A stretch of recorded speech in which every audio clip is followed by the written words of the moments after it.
덕에 남에게 피해주지 않기 위해 열심히 노력해왔습니다. 그 결과 시궁창이나 다름없다고 생각한 제 인생이 조금 나아진 것도 같아요. 저는 경제 사정이 많이 어려운 집에 막내 아들로 태어났습니다. 이걸 다행이라 해야 할지 모르겠지만 저희 아버지는 가끔 여기 사연에도 나오는 다른 집 아버지처럼 알코올 중독이라거나 가정폭력을 행사한다거나 그러진 않으셨어요. 오히려 소심하시고 너그러우신 성격이세요. 다만 딸린 식구가 많고 수입은 적으니 아무리 열심히 일해도 가난의 굴레에서는 벗어날 수 없었던 거였죠.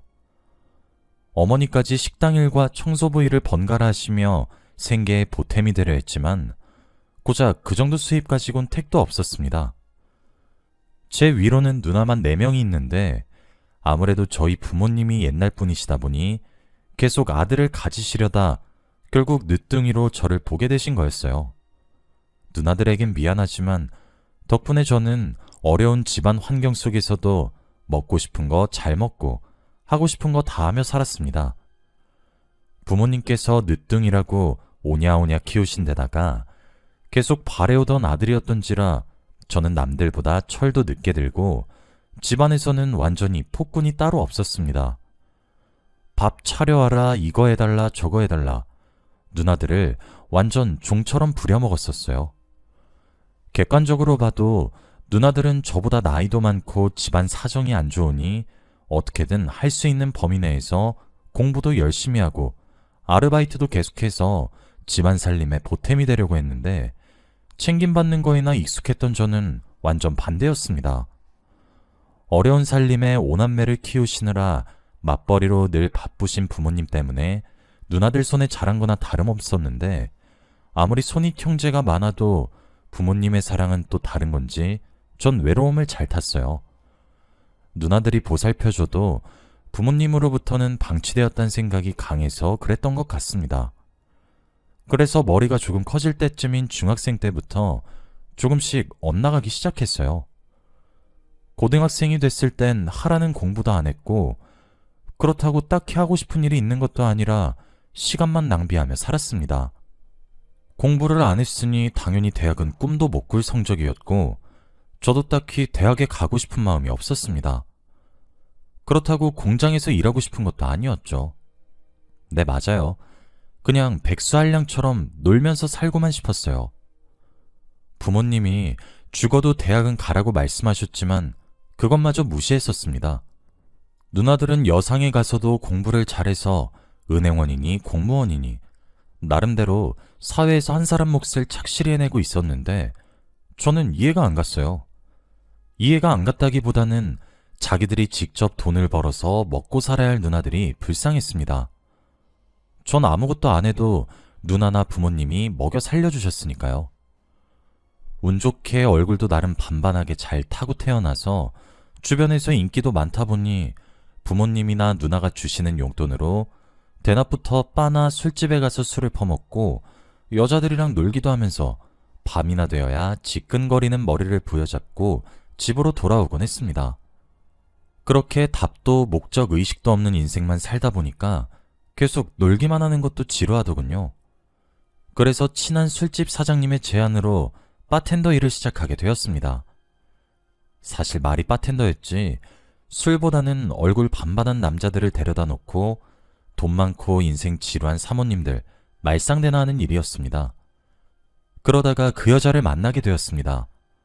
어떻게 보면 제 인생에 가장 큰 영향을 끼쳤다고 할 수도 있는 그 여자요. 그 여자는 나름 규모 있는 기업 대표의 와이프였는데 처음 왔을 때부터 저를 지목하더니 제가 마음에 들었는지 자주 가게를 찾아오더군요. 팁도 두둑하게 주는 단골 손님이라 전 나쁠 게 없었습니다. 술은 늘 일정량 마시고는 멀쩡한 상태로 돌아가던 사람이었는데 어느 날은 독한 술만 계속 시키더니 술에 취해 제게 이런저런 이야기를 하더군요. 그 여자가 기업 대표의 아내인 사실도 그때 처음 알았습니다. 그 여자도 못지않게 돈 많은 집안 사람이라 둘이 사랑하지도 않는데 서로 결혼했다 하더군요. 그 여자는 저보다 나이가 23살이나 많았는데 넘쳐나는 돈으로 계속 관리를 받는 건지 아니면 타고난 동안인 건지 겉으로 보기에는 그렇게 나이 들어 보이지 않았습니다. 자기 신상을 한번 털어놓으니 그 뒤부터는 자기가 살아왔던 이야기를 할 때 망설이는 기색도 없더군요. 그렇게 얘기를 오래 들어주다 보니 손님과 바텐더의 관계이긴 했지만 알게 모르게 내적 친밀감이 쌓였습니다. 그러던 하루는 그 여자가 올 시간이 됐는데도 안 와서 무슨 일이 생긴 건가 생각했어요. 뭐 오늘 안 오면 내일이나 다른 날 오겠지. 대수롭지 않게 여겼는데 그 여자는 일주일이 넘도록 가게를 찾지 않더군요. 늘 얼굴을 비추던 손님이 안 오니 마음에 걸렸습니다. 안 온 지 10일째 되던 해 그 여자가 다시 가게를 찾았더군요. 왜 이렇게 오랫동안 안 오신 거냐? 저번에 제가 무슨 실수라도 했던 거냐 물으니 아니래요. 그냥 기분 전환 겸 해외여행을 다녀왔다고 하더군요. 저는 해외여행은커녕 단 한 번도 비행기를 탄 적이 없어서 저도 모르게 와, 좋겠다 하고 말해버렸죠. 그랬더니 그 여자는 조금 놀라서 저를 보고 해외여행 안 가봤냐고 묻더군요. 그렇다고 대답하니까 그 여자가 조금 고민하더니 대뜸 자기랑 만나보지 않겠네요. 자기랑 만나면 해외여행도 마음껏 시켜줄 수 있고 먹고 싶은 거며 갖고 싶은 것도 다 가질 수 있다고요. 자기도 마침 심심한 데다 자기를 두고 바람 피우는 중인 남편 때문에 자존심 상하고 남편한테 복수하고 싶은 심정인데 잘 됐다면서요. 솔직히 처음엔 당연히 거절해야 한다고 생각했습니다. 그런데 그 여자가 가게를 찾지 않은 며칠간 저도 모르게 그 여자가 언제 올지 계속 기다리고 있었다는 사실을 깨달았습니다. 팁을 많이 주는 단골 손님이어서가 아니라 그건 인간 대 인간의 감정이었어요. 결국 저는 그 여자의 제안을 받아들였고 우습지만 정식으로 그 여자의 내연남이 됐습니다. 당연히 집안에는 전부 비밀로 했습니다. 그 여자는 정말 자기가 말한 대로 해외여행도 보내주고 살 엄두도 못 낼 명품 옷들을 제게 자주 선물했습니다.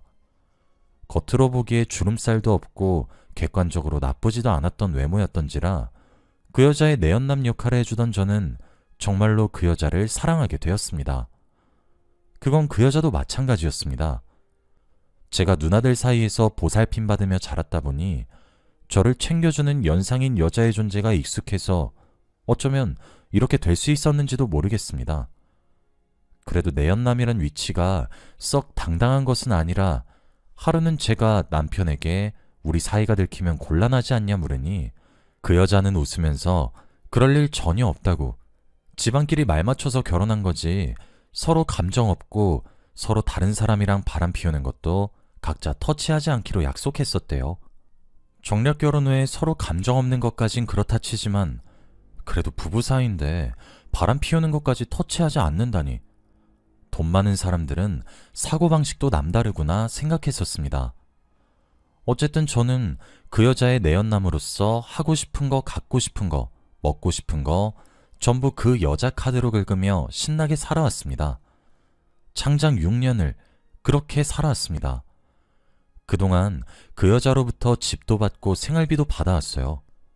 부모님이랑 누나들은 네가 무슨 돈이 있고 직업이 있어서 집을 나가겠다는 거냐 의아해하셨지만 다 알아서 하는 방법이 있다고 하곤 부모님 집을 나왔습니다. 남들은 취업 준비다 사회생활이다 뭐다 해서 잔뜩 스트레스 받을 동안 저는 제가 원하던 대로 일도 안 하고 백수한량처럼 남의 카드를 긁고 다니니 마음이 정말 편했습니다. 이게 다 운 좋게 잘 타고난 얼굴덕이란 생각이 들었죠. 인생이 쉬어도 너무 쉬었습니다. 솔직히 부모님 집을 나와서 그 여자가 마련해준 아파트에서 사는 동안 누나들이나 부모님 생각은 거의 나지 않더군요. 오히려 더 이상 가난하지 않아도 된다는 사실이 기뻤습니다. 이제 와서야 돌이켜보니 저도 참 불효자였네요. 그러던 어느 날 평소처럼 그 여자랑 같이 밥을 먹는데 음식을 씹다 말고 표정이 급격히 어두워지더니 갑자기 손바닥으로 입을 틀어막고 자리를 박차고 뛰쳐나가더군요. 무슨 일인가 싶어 따라가 봤지만 여자 화장실로 들어가길래 저는 앞에서 기다릴 수밖에 없었습니다. 화장실을 나온 그 여자에게 괜찮냐 물으니 그냥 속이 좀 안 좋아서 그런 것 같다고 대꾸하더군요. 그래서 그런가 보다 하고 그 일은 그렇게 기억 속에서 잊혀져 가는 듯 했습니다. 그런데 며칠 뒤 그 여자가 다급한 목소리로 제게 임신 소식을 전하더군요. 깜짝 놀랐습니다. 전 내연남 처지라 마냥 기뻐할 수도 없었어요. 어떻게 할 거냐 물으니 그 여자는 기뻐하며 당연히 낳아서 기를 거라 하더군요. 시간이 지나면 배가 나와서 남편에게 들통날 텐데 남편에겐 어떻게 할 거냐 물으니 남편 아이인 것처럼 속이면 그만이래요. 아마도 그 여자는 저와의 사이에서 생긴 아이를 남편 호적에 올릴 생각이었던 것 같습니다. 제게 반갑지만은 않은 생각이었지만 현실적으로 제가 반대할 입장도 못 되고 그때 저는 한 아이의 아버지네 먼애하는 것보다는 그냥 이 여자 내연남으로 편하게 살고 싶다는 생각이 더 컸어요. 그래서 그 여자 뜻대로 내버려뒀습니다. 나중에 아이가 보고 싶어지면 그 여자에게 부탁해서 따로 보면 되는 일이니까요.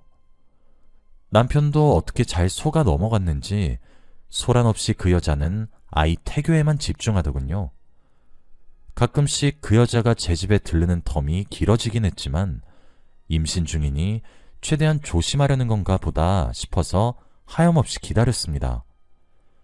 드디어 출산일이 다가오고 그 여자는 15시간이 넘는 진통 끝에 작고 귀여운 딸을 낳았습니다.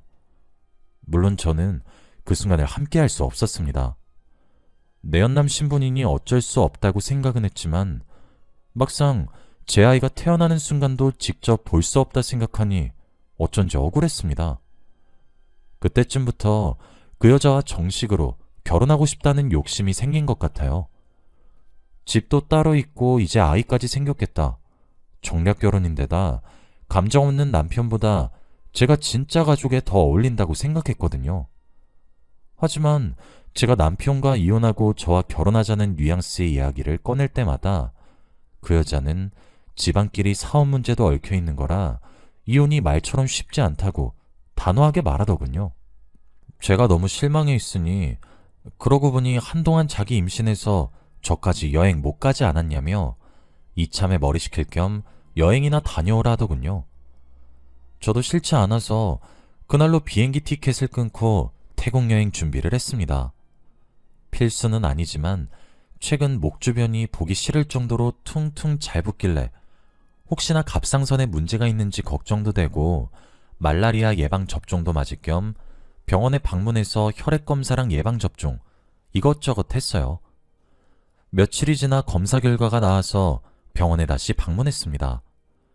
그런데 혈액 검사 결과 남성 호르몬 분비에 문제가 있다며 남성 호르몬 수치가 너무 낮은데 혹시 무정자증이나 불임일 수 있다고 정밀 검사를 받아보겠냐 하더군요. 저는 딸도 있는 마당에 혹시 무정자증이겠나 싶었지만 고아남이나 다른 심각한 질병일 수도 있다는 의사의 말에 정밀 검사를 받았습니다. 그런데 검사 결과가 충격적이었습니다. 제가 무정자증이라더군요. 그럼 제 딸은 대체 어떻게 생긴 거랍니까? 검사 결과가 믿겨지지 않아 의사분께 간곡히 부탁을 해서 다시 검사를 해도 결과는 똑같았습니다. 어쩌면 딸이 제 아이가 아닐 수도 있다는 생각이 들었어요. 그래서 다음날 그 여자가 딸을 데리고 제 집에 왔을 때 딸의 머리카락을 몰래 뽑아 친자검사를 의뢰했습니다. 예정되어 있었던 태국 여행은 바로 취소한 지 오래였죠. 혹시나가 역시나였습니다. 결과지를 보니 유전자 검사 결과 딸과 저의 친자관계가 일치하지 않습니다. 라고 적혀 있더군요. 머리가 핑 돌았습니다. 저는 모르는 또 다른 내연남이 있는 건가 싶었어요. 결국 전 사실을 파헤치기 위해 그 여자를 미행하기로 결심했습니다. 마침 저희 집에 들렀다가 얼마 있지도 않고 급한 일이 있다며 가봐야 한다기에 아무렇지 않게 보내고 몰래 뒤를 밟았습니다. 그 여자가 도착한 곳은 자기 남편이 경영자로 있는 회사였습니다. 따로 볼 일이 있어 잠시 들린 건지 아니면 제가 또 다른 내연남을 만나러 간다고 착각한 건지 고민하고 있는데 회사 입구에서 그 여자 남편이 나오더군요. 그 여자가 술집 손님일 적에 핸드폰으로 결혼사진을 보여줬어서 남편 얼굴은 이미 알고 있었습니다. 그런데 그 여자는 남편을 보자마자 활짝 웃으며 서로 대화를 주고받더군요. 그 여자만 그런 것이 아니라 그 여자의 남편도 그 여자로부터 딸아이를 건네받고는 누가 봐도 화목하고 단란한 가정의 모습을 하고 아이를 어르고 달래는 겁니다. 그제서야 깨달았어요. 어쩌면 제 딸인 줄 알았던 저 아이가 그 여자와 그 여자 남편 사이에서 난 딸일 수도 있겠다 하는 생각이요.